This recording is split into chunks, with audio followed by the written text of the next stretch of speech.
Assalamualaikum warahmatullahi wabarakatuh. Selamat datang teman-teman semua. Kami dari kelompok 5.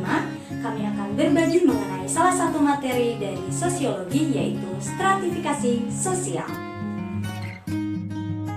Sebelum menyimak materi, alangkah baiknya kita berdoa terlebih dahulu. Berdoa dimulai. Berdoa dicukupkan.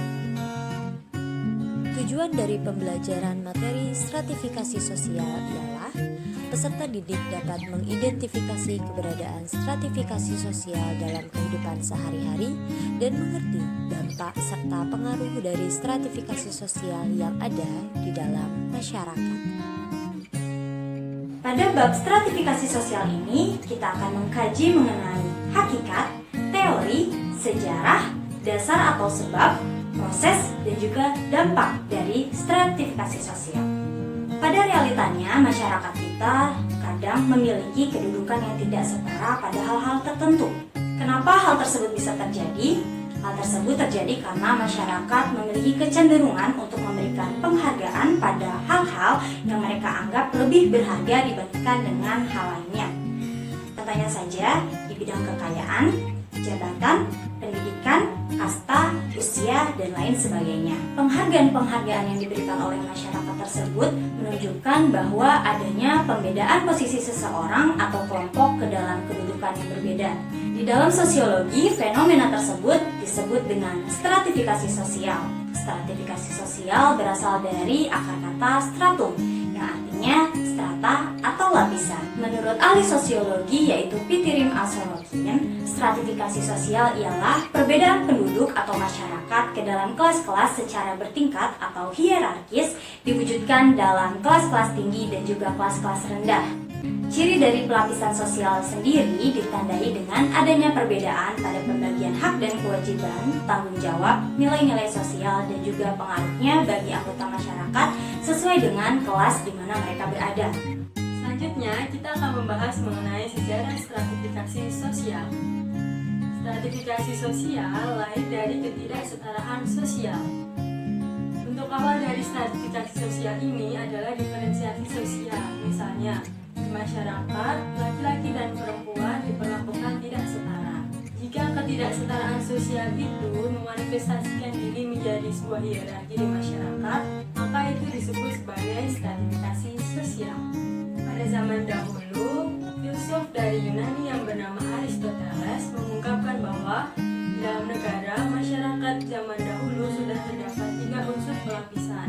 Yang pertama adalah mereka yang kaya, kemudian mereka yang berada di kelas tengah, maupun yang ketiga mereka yang miskin. Awal mula stratifikasi sosial dapat kita lihat dengan 2 pendekatan. Yang pertama adalah dengan pendekatan konflik dari Karl Marx dan Max Weber.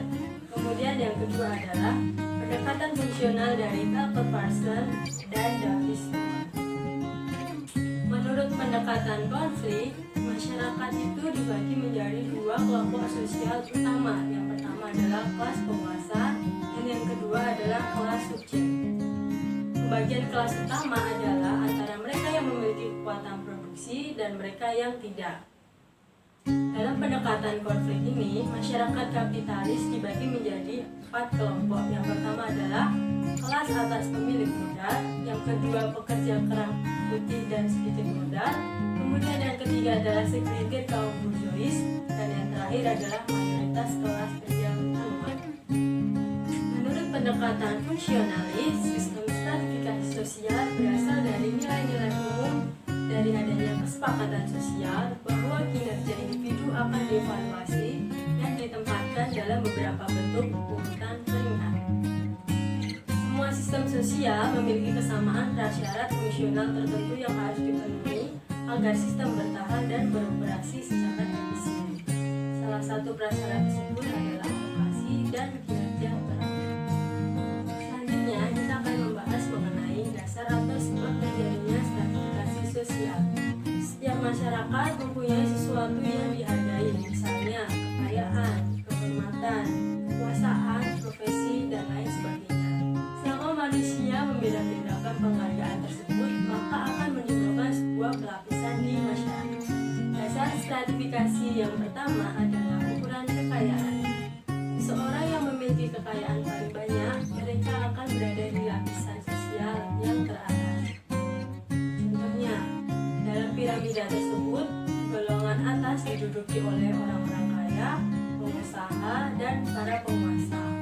Kemudian, di lapisan kedua, golongan menengah diduduki oleh pegawai kantor, petani pemilik lahan, dan pedagang. Di lapisan paling bawah atau disebut dengan golongan bawah diduduki oleh buruh tani dan para budak. Dasar stratifikasi yang kedua adalah ukuran kekuasaan. Seseorang yang memiliki wewenang terbesar menempati lapisan di paling atas, misalnya saja presiden, menteri, pemerintah provinsi, pemerintah kabupaten, hingga ketua RT. Jadi mereka yang memiliki wewenang tertinggi menempati di lapisan paling atas. Dasar stratifikasi yang ketiga adalah ukuran kehormatan. Orang yang paling disegani dan dihormati biasanya mendapatkan tempat paling tinggi. Ukuran ini banyak dijumpai pada masyarakat tradisional. Biasanya mereka adalah golongan tua dan mereka yang pernah berjasa. Contohnya seperti pahlawan.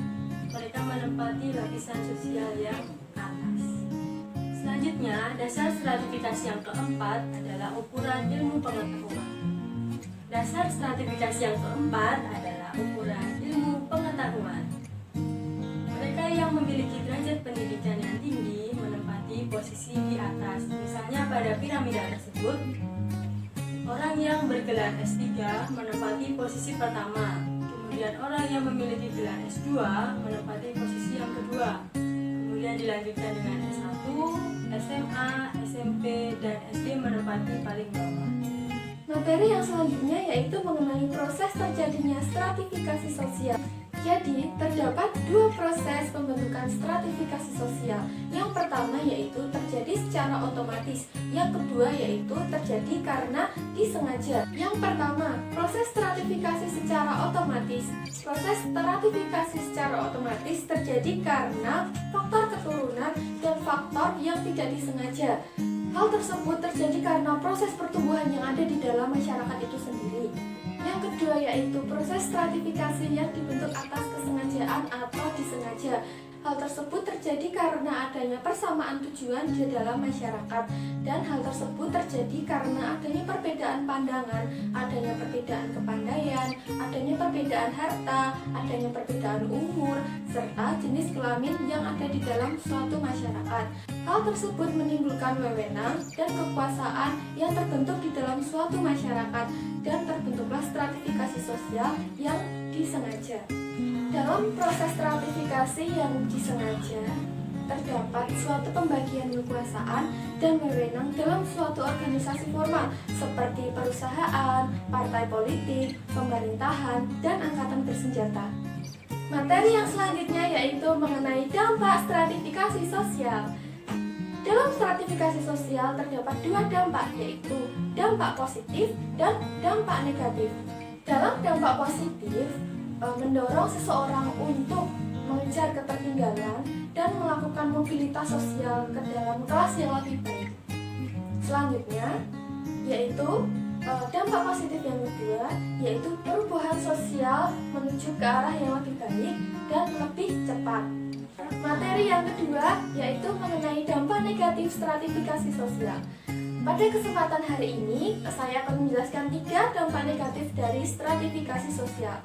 Yang pertama yaitu mengenai konflik antar kelas, antar generasi, dan antar kelompok.